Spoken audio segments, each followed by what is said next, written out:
ಇದೆಲ್ಲದರ ನಡುವೆ ಇವತ್ತು ಸಿಜೆಪಿ ವಕ್ತಾರ ಸೌರವ್ ದಾಸ್ ಹಾಗೆ ಹಿರಿಯ ವಕೀಲ ಕಪಿಲ್ ಸಿಬಲ್ ದೆಹಲಿಯಲ್ಲಿ ಸುದ್ದಿಗೋಷ್ಠಿಯನ್ನ ನಡೆಸಿದರು. ದೆಹಲಿ ಸೇರಿದಂತೆ ದೇಶದ ಯಾವೆಲ್ಲ ಕಡೆ ನೀಟ್ ವಿರುದ್ಧದ ಪ್ರತಿಭಟನೆ ವೇಳೆ ವಿದ್ಯಾರ್ಥಿಗಳ ವಿರುದ್ಧ ಕೇಸ್ ದಾಖಲಾಗಿದೆಯೋ ಆ ಕೇಸ್ಗಳಿಗೆ ಕಾನೂನು ನೆರವು ನೀಡೋದಕ್ಕೆ ತಾವು ಸಿದ್ಧ ಅಂತ ಕಪಿಲ್ ಸಿಬಲ್ ಹೇಳಿದ್ದಾರೆ. ಅಲ್ಲದೆ ಇದಕ್ಕಾಗಿ 1 ಕೋಟಿ ರೂಪಾಯಿ ತಮ್ಮ ವೈಯಕ್ತಿಕ ಹಣವನ್ನ ನೀಡೋದಾಗಿ ಕಪಿಲ್ ಸಿಬಲ್ ಘೋಷಿಸಿದ್ದಾರೆ.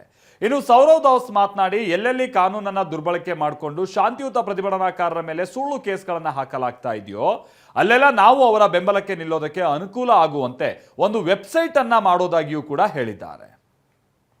मैंने कहा कि जहां जहां भी हिंदुस्तान में, बिहार में हो, आसाम में हो, बंगाल में हो, महाराष्ट्र में हो, जहां जहां भी पीसफुल प्रोटेस्ट हुए हैं और जहां जहां छात्रों को टारगेट किया जा रहा है या प्रोटेस्टर्स को टारगेट किया जा रहा है, वहां हम चाहेंगे कि अगर कोई मुकदमा कोई डालेगा कोई भी सरकार, तो हम फिर उसके लिए एक व्यवस्था बनाएंगे ताकि वहां कुछ हमारे वकील खड़े हो सकें.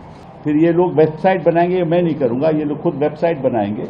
उस वेबसाइट पे जो वकील लोग मदद करना चाहते हैं वो अपना नाम देंगे, कहाँ वो रहते हैं, किस तरह से मदद करेंगे, प्रो बोनो मदद करेंगे या उनके पास कुछ थोड़ा बहुत देना पड़ेगा.